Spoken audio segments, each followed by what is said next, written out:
Programa A Voz da Verdade, com Bruno Leonardo. Estamos voltando à entrevista aqui com o nosso amigo Celso Pancera.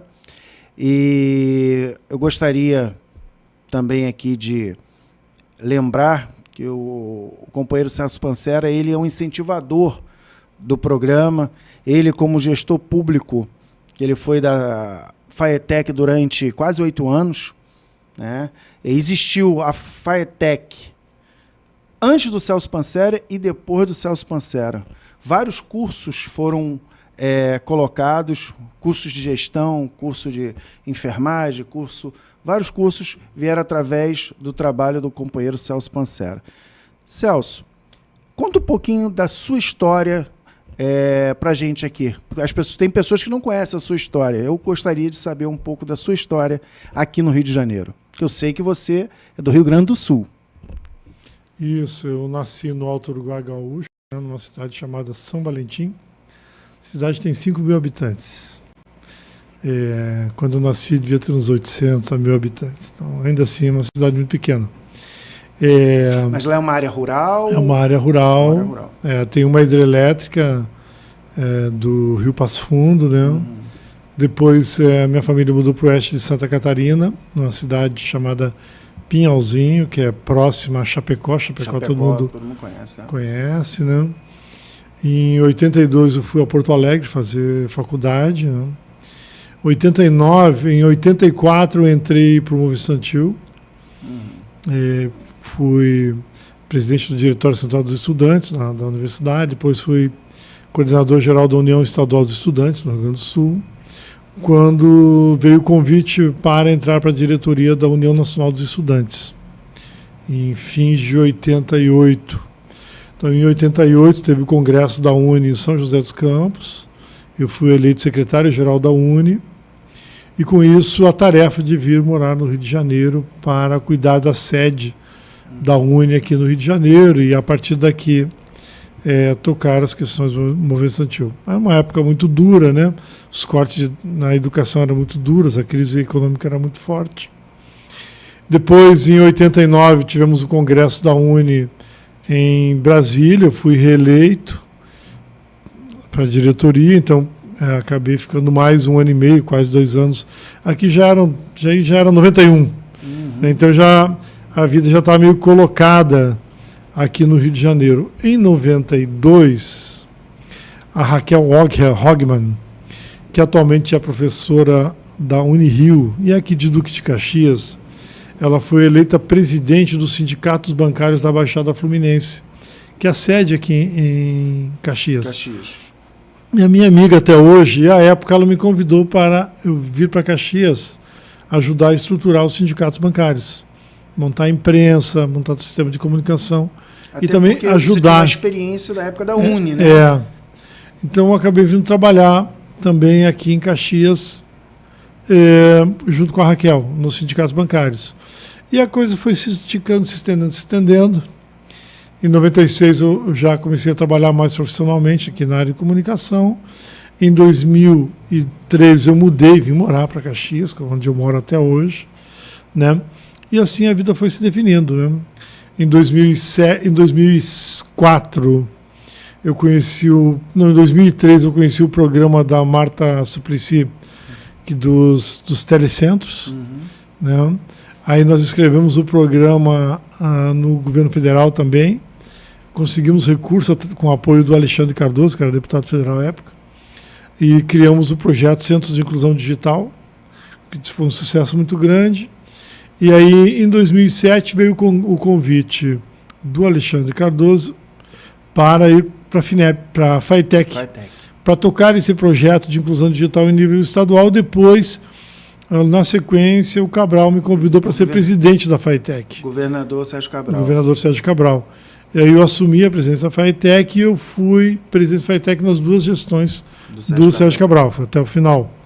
E aí depois, nesse contexto todo, surgiu a hipótese da candidatura a deputado federal. Então, em abril de 2014, eu saí da FAETEC para fazer minha candidatura a deputado federal, que deu certo. E aí, em 2015 o pessoal convite... mandando, participando ali. Ó.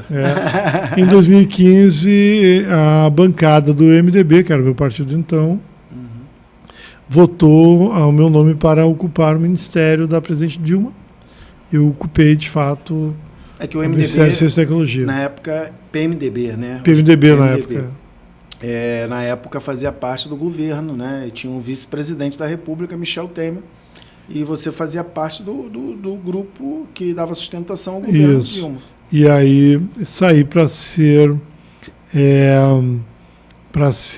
então ministro, depois de sair do ministério para votar contra o impeachment da Dilma, e aí exerci meu mandato como deputado federal. Do ponto de vista partidário, né, que é uma coisa bastante relevante, né, na minha vida, então eu me filiei ao PT quando cheguei em Porto Alegre, em 83. Fiquei no PT até 92, quando saí para fundar o PSTU. Depois eu fiquei no PSTU até militante, orgânico, né, até o fim dos anos 90. No início dos anos 2000, o Alexandre Cardoso, eu tinha saído do PSTU, o Alexandre Cardoso, que era presidente estadual do PSB, me convidou para filiar ao PSB, e eu fiquei filiado do PSB até 2013, quando houve a divergência em relação à candidatura da Dilma e do Eduardo Campos. O governador Eduardo Campos era o presidente nacional do PSB e se lançou candidato a presidente. E nós éramos contra a candidatura dele, achamos que o PSB deveria apoiar a Dilma, a reeleição da Dilma. E foi aí que nós tivemos que sair, fomos convidados a sair do PSB para apoiar a Dilma, e eu me filiei, então, com a candidatura a deputado federal colocado, fui convidado pelo Cabral, me filiei ao MDB, concorri pelo MDB, me elegi pelo MDB, e na janela partidária de 2018, né, para a mudança de partido, eu, como deputado, consegui finalmente realizar meu desejo, que era retornar ao PT, né, de onde estou até hoje, militando e atuando, com essa história recente aí que a gente construiu, que é todo o processo de luta contra a prisão do Lula, a oposição ao então presidente Bolsonaro, a construção da candidatura do Lula, a eleição do Lula e depois o convite para formar o governo, fazer parte do... Eu fiz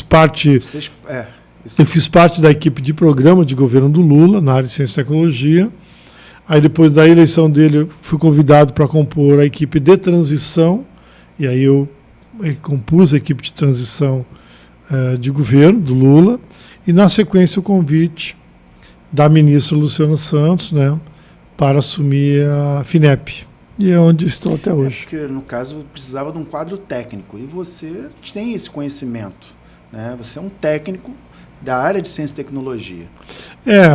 A vida me colocou nesse lugar aí de entender um pouquinho da legislação, da aplicação da lei, dos fundos que atuam, de conhecer o ecossistema, porque é um ecossistema bastante complexo, né? Conheço as empresas, as pessoas que atuam, os parques tecnológicos, as universidades, os principais centros de pesquisa. Tem uma relação forte, sólida, com as organizações que reúnem os pesquisadores, enfim, né? Isso deu vamos dizer assim, uma marca de atuação, e que, obviamente, a gente leva esse ativo para o governo, para ajudar o governo a retomar a ciência no Brasil depois de alguns anos duros de negação, e para a gente reconstruir a infraestrutura científica brasileira, que é o que nós estamos fazendo hoje lá na FINEP. Celso, as universidades públicas são as maiores captadoras de recurso para a parte de inovação tecnológica, para os seus parques estudantis, né? Mas a FINEP também, hoje, você atuando nesse cargo, não só é financiadora e fomentadora das universidades públicas, mas das empresas públicas e das empresas particulares. Hoje, grossamente falando, o FINEP é um BNDES dessas instituições? Isso. Eu acho que é uma figura bastante representativa. O BNDES é mais conhecido, né? Até saiu uma pesquisa até hoje nos jornais sobre o reconhecimento que o BNDES tem. Então a FINEP ela é uma agência, ela é uma empresa pública regida pela lei das estatais e ela funciona uma parte como banco e uma parte como agência de fomento, né? No mundo todo, né, quem gasta dinheiro em ciência básica é o governo. Todos os grandes países, Estados Unidos, os europeus, a China, o Japão, onde se for, onde tem ciência básica, tem dinheiro público. As empresas privadas, né, as empresas, os investidores privados, eles entram quando a ciência já está, vamos dizer assim, produzida para transformar isso em produtos. Eu vou citar um caso bem clássico, assim, que as pessoas entendem um pouquinho mais claramente. O smartphone, né, os telefones que a gente usa atualmente, eles possuem um conjunto de tecnologias, né? Tela sensível, a transmissão de voz, transmissão de internet, o sistema de pesquisas, de endereços, de localização de GPS, tudo isso são os chips, né? Tudo isso são pesquisas financiadas pelo poder público em diversos lugares do mundo. O que as empresas fizeram? O que Steve Jobs fez quando ele inventou o iPhone? Ele pegou essas tecnologias públicas que já existiam, que já haviam sido financiadas com dinheiro público, botou tudo num lugar só e transformou e criou o iPhone. Então, a genialidade do empreendedor está em pegar o que existe e transformar isso em um produto, em um sistema, em alguma coisa que seja para o uso da humanidade, né? Então, grosso modo, a gente pode dizer assim, o que tem de conhecimento, ciência, é produzido com dinheiro público. O investidor, a empresa, ela pega esse conhecimento, resultado da pesquisa do dinheiro público, e transforma isso em alguma coisa que tenha valor para o uso do público. E ele ganha dinheiro com isso, né? Estamos falando do mundo capitalista, né? Exatamente. Vamos pegar aqui, Elon Musk, grande cara atualmente. A Tesla, que hoje é uma das maiores empresas produtoras de veículos, ela foi toda na base dela financiada com dinheiro público. Ele foi todo financiado com dinheiro público, né? Quando se vai assim, o SpaceX, que é essa fábrica dele de foguetes. A NASA financia a SpaceX. Os foguetes que ele constrói captaram quase 3 bilhões de dólares de dinheiro público do governo americano para construir esses foguetes, né? Então, a base da produção da ciência, do conhecimento, ela é pública. No Brasil é assim, 95% da ciência brasileira, do conhecimento do Brasil, é produzido em instituição pública de ensino, bancado com o dinheiro público, né? Então, só para você entender, assim, o Brasil hoje é o 14º país no mundo em produção de conhecimento. Então o Brasil é um grande produtor de conhecimento. Celeiro, né? É um celeiro de conhecimento.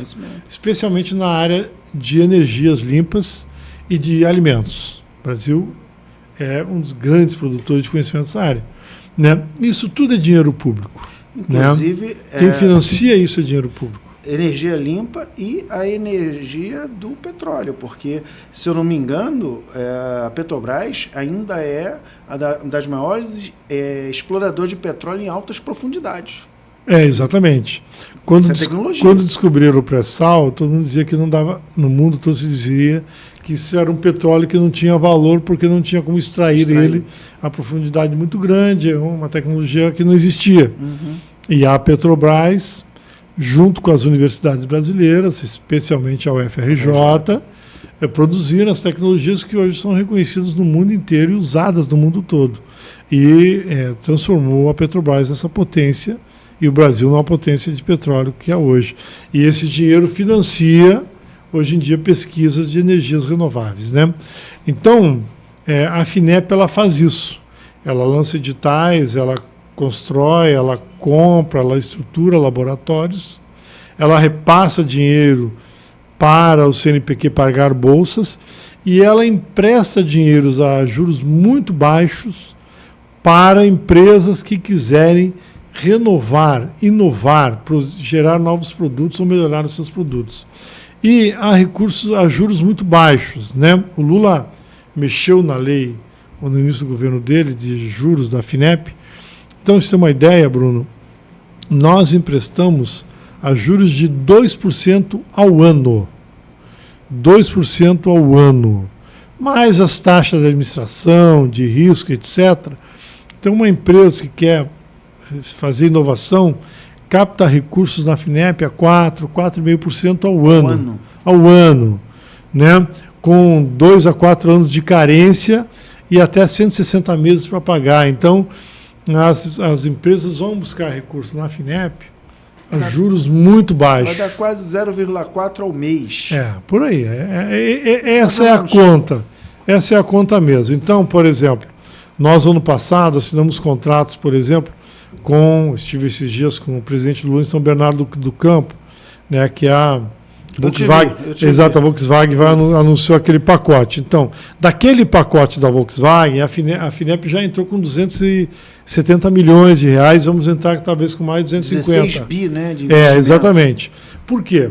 Porque a parte que eles estão fazendo para melhorar a eficiência dos motores da Volkswagen no uso do etanol, essa parte é a FINEP que está financiando, a 2% ao ano.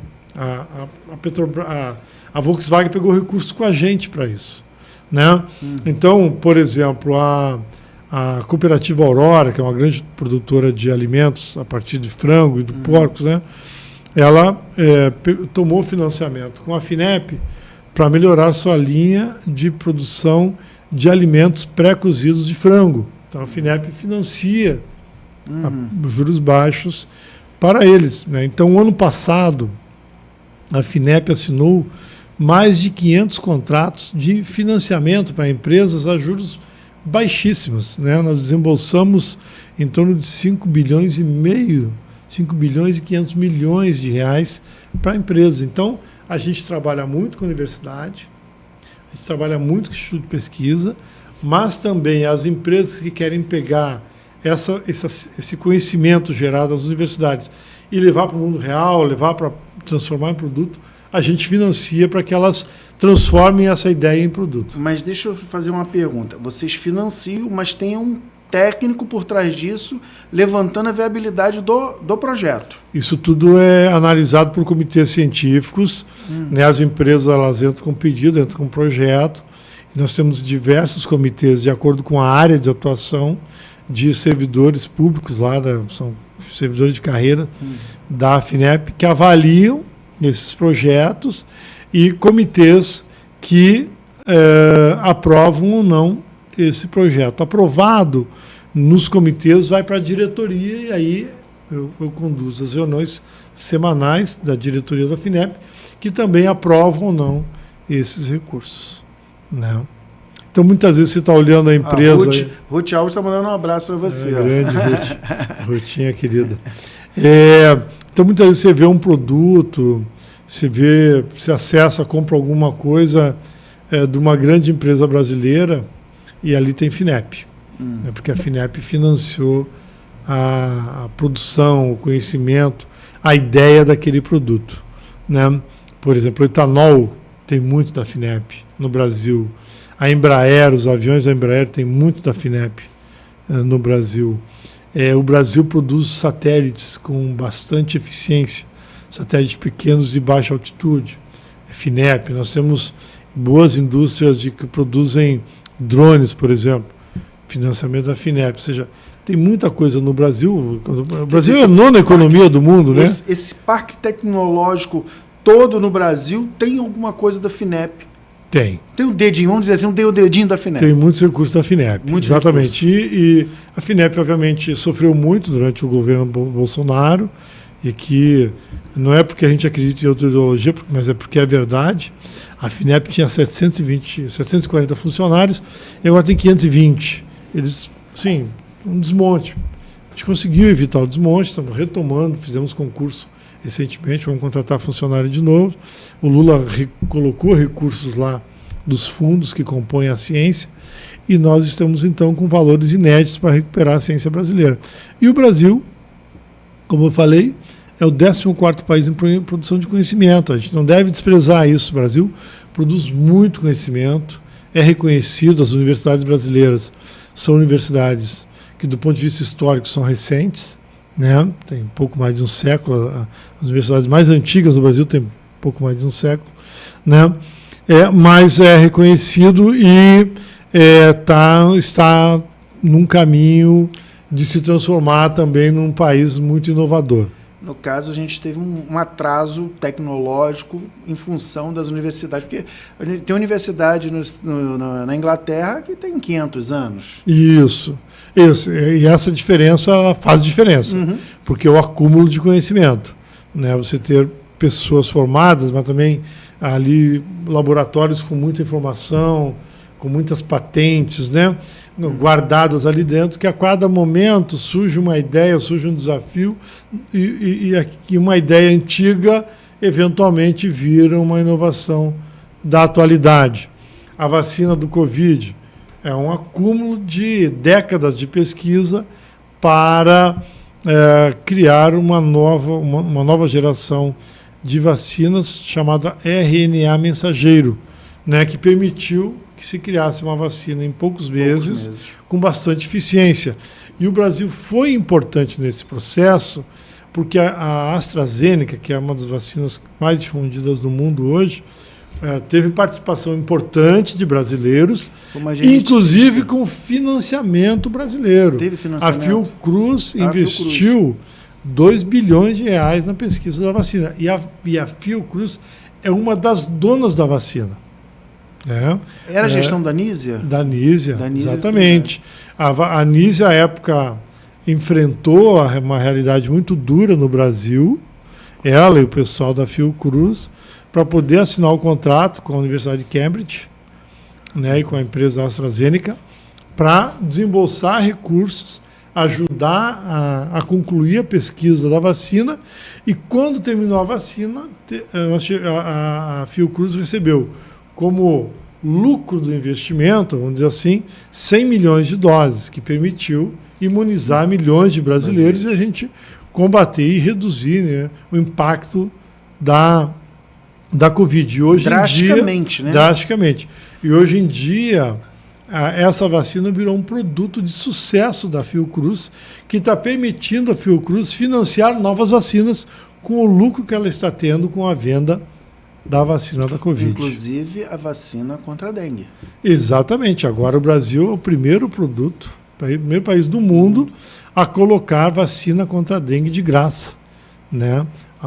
Ainda são uma quantidade pequena de doses, porque 6 milhões de doses. Porque não tem uma produção em escala ainda, mas também o Instituto Butantan está para lançar aí nos próximos meses uma vacina muito eficiente contra a chikungunya, que dela deve derivar uma vacina muito eficiente contra a dengue. Então, nos próximos anos, o Brasil terá uma vacina brasileira, nacional, para combater a dengue a partir das pesquisas do Butantan e da Fiocruz, né?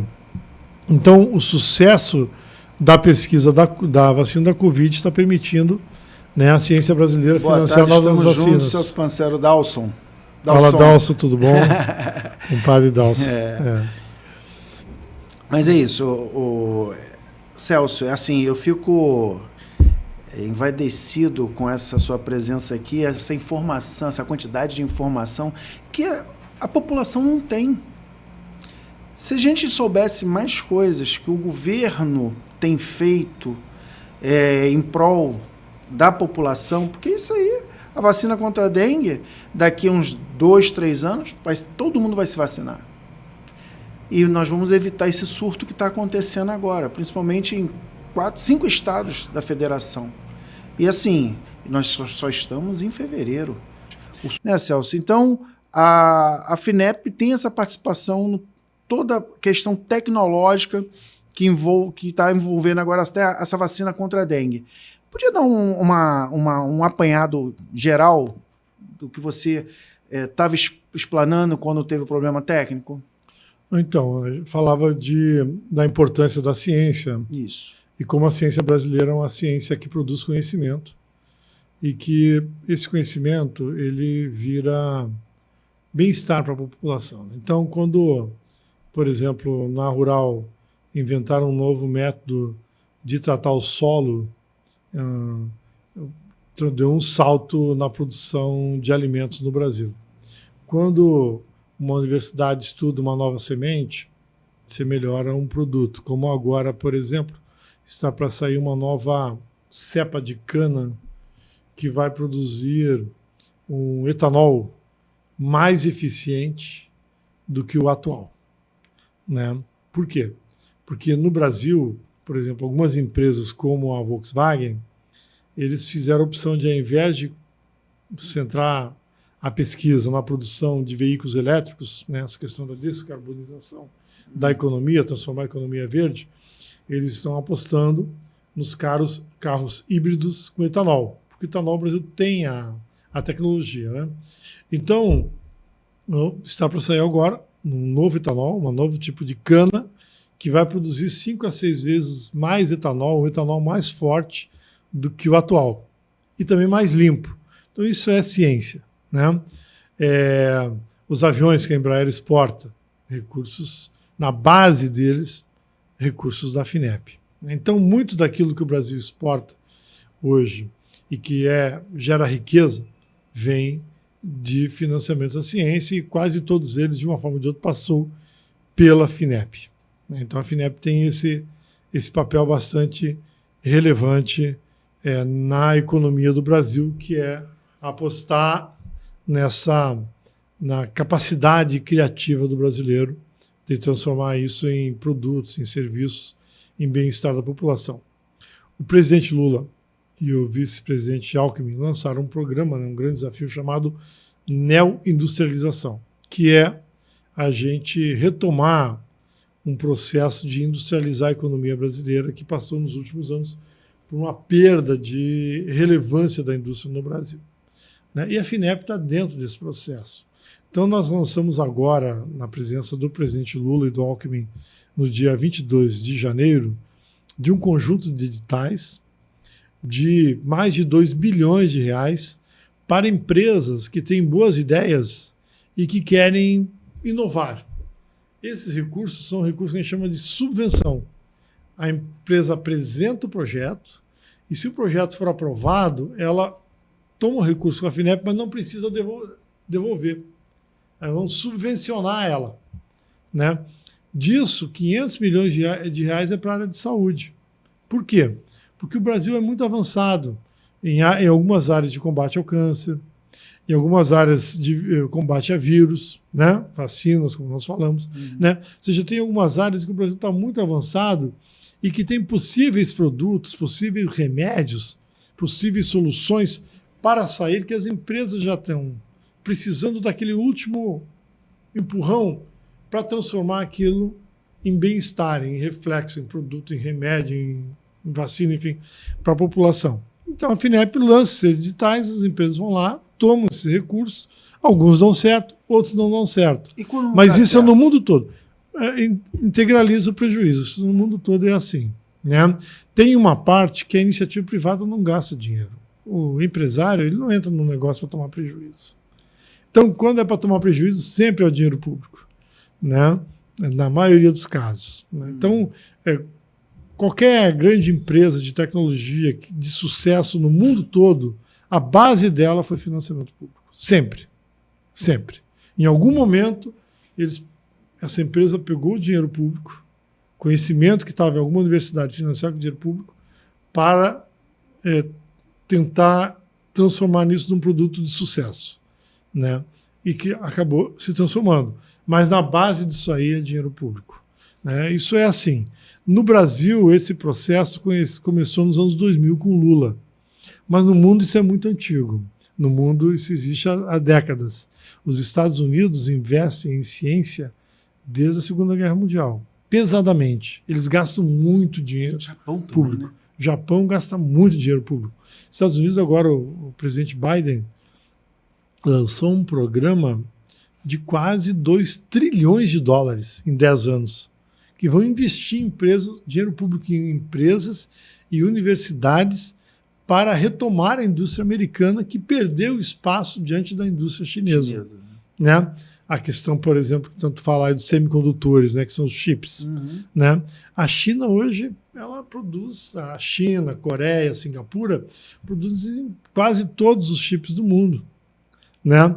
E os Estados Unidos agora estão investindo pesado para retomar isso, porque não existe nenhum carro, não existe nenhum avião, não existe nenhuma televisão, nenhuma geladeira, agora, relógio, rádios, o que você quiser hoje em dia tem que ter chip. Celular. E aí os Estados Unidos ficaram dependentes dos países orientais para continuar produzindo. Né? Então eles perceberam que deram uma cochilada de 3 décadas e bastante relevância nisso. Então agora estão investindo pesado. E no Brasil o Lula, retomando o governo, retomou os investimentos que ele e a Dilma já vinham fazendo. Então o Brasil ficou 6 anos com investimentos quase nenhum em ciência. Isso, de fato, atrapalhou bastante a gente. Antes das considerações finais, o Celso Pansera é candidato a prefeito pelo PT de Duque de Caxias? Esse ano a cidade tem eleições, né? E não existe uma candidatura natural preferencial. Nos últimos 30 anos, alternou muito pouco o poder na cidade. Na prática, não houve alternância. Né? São os mesmos grupos que dominam e tocam a política, parte da democracia, enfim. Né? Então, ano passado, o PT lançou o desafio de ter pré-candidatos aqui na cidade, né? E lançaram a Aline, que é a presidente municipal, lançou meu nome e o nome do Aloysio Júnior como pré-candidatos a prefeito de Duque de Caxias. Obviamente está colocado o nome à disposição do partido e da cidade, né? E essa é uma questão que afunila para breve, né? Porque como eu exerço cargo em uma empresa pública, né, essa decisão tem que ser tomada em definitiva até início de abril. Até lá eu sou pré-candidato, analisando o cenário, para ver como fica o cenário nas eleições municipais. Já tem um conjunto de pessoas colocadas aí, né, o meu nome já circulou em algumas listas de pesquisa, ela aparece no espontâneo, aparece na estimulada, né, e isso sem nenhum esforço de vincular meu nome ao Lula, né? Apenas meu nome puro. Né? Mas, enfim, estamos à disposição do partido e da política e da cidade. E analisando com o partido e a federação, porque agora nós somos parte de uma federação, qual é o melhor cenário. Sempre levando com a seguinte lógica, Bruno, você também é filiado ao PT, sabe disso. O nosso eixo é a sustentabilidade ao governo Lula. Então, toda a nossa decisão política e todas as ações que faremos nas eleições municipais estão vinculadas à necessidade de fortalecimento e sustentação do governo Lula. Porque isso para a gente é determinante. O combate ao fascismo, a luta dura que tivemos em 2022 para ganhar a eleição, aquela eleição que ganhamos no detalhe, né, no photochart. Agora a gente viu as ações aí da Polícia Federal, em como estava adiantado e elaborado o golpe de Estado para tentar impedir a posse do Lula. Então, isso nos deixa alerta, dizendo que nós temos que continuar ampliando o nosso leque de alianças. Olhar o Brasil como um país que está polarizado, que é liderado por um presidente muito popular, mas que precisa de suporte dos demais partidos, nas prefeituras, nos governos de estados e particularmente no Parlamento Nacional. Então, toda a nossa ação política, toda a decisão política nossa, aqui em Caxias, será guiada pela orientação que iremos receber em nível nacional, de sustentação do governo Lula, que para a gente é determinante no combate ao fascismo, à desinformação e ao processo recente que nós passamos de impeachment da Dilma, sem uma justificativa plausível, né? E depois essa tentativa dura de golpe que quase tivemos, né? em fins de 2022, quando o então presidente, setores do empresariado e das Forças Armadas tentaram, de fato, né, passar por cima do resultado da eleição e impedir a posse do Lula. Felizmente, não conseguiram, mas nós temos que ficar sempre... Isso, a resiliência da democracia brasileira se mostrou grande, mas não podemos esquecer que isso é o nosso horizonte, né? Então, que a nossa ação política será guiada por essa visão mais nacional de país, não só local. Não podemos olhar Caxias como uma célula isolada. Ela é uma célula que compõe um corpo, que compõe uma nação, que tem uma língua, que tem uma cultura, que tem um projeto, né? E é isso que vai levar a gente a tomar a decisão política de ser ou não candidato. Porque Duque de Caxias, no cenário nacional, é uma cidade muito importante. Hoje é o segundo maior colégio eleitoral do estado do Rio de Janeiro. Só perde para a capital. Então, quando a gente coloca nomes de pessoas públicas que estão servindo o país, como você, Celso, e como o nome do Aloysio Júnior, que eu fiz essa mesma pergunta ao Aloysio Júnior, nós temos a federação, que a federação compõe de PV, PCdoB e PT. Hoje nós temos 5 candidatos, né, no Partido dos Trabalhadores, colocados, nome, 5 candidatos, pré-candidatos a prefeito. No PV tem um pré-candidato, só o PCdoB que ainda não lançou ninguém, porque tem um consenso dos 3 partidos, correto? A gente está finalizando o programa. Suas considerações finais, olhando para essa câmera aqui, fala para o seu público. Não, Bruno, quero agradecer aí a oportunidade no dia do seu aniversário, né? Obrigado. Estar aqui fazendo esse programa, TV Metropolitana, e os demais canais que transmitem. Tivemos alguns problemas técnicos, mas é no detalhe mesmo que isso acontece, né? Não é fácil superar essas questões. Mas já vamos agendar uma nova data para a gente fazer um programa inteiro. Eu vou te contar, durante muitos anos eu tive uma empresa de tecnologia aqui em Caxias, né? Uhum. E teve uma vez, Carlos, para você ficar tranquilo, que eu estava trabalhando e deu um pico de luz tão forte que eu perdi 2 computadores e uma impressora laser. Né, que era um patrimônio enorme, porque naquele tempo era muito caro, eram os 486 ainda, né? Perdi um Pentium, um 486 e um HP laser. Um prejuízo enorme, assim, que para me recuperar eu sofri muito.